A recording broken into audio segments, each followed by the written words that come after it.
মুরগিটা আমার এই ঠোকর মারার জন্য আসে। ওইটা আমেরিকান ব্রাহ্মা জাতের মুরগি।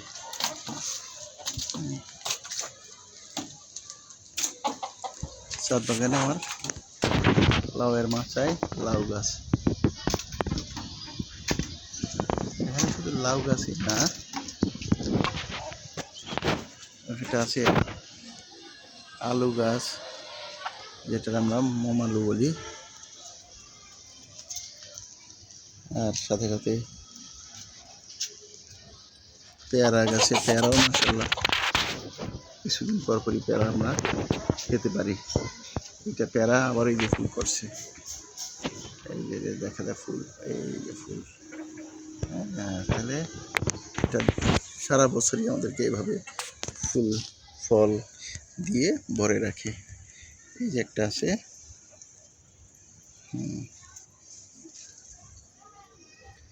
এই যে একটা। তো আমার সবচেয়ে ভালো লাগতেছে আমাদের কলা গাছটা। কলা গাছটা মাশাআল্লাহ ভালো, কলা খেতে পারি।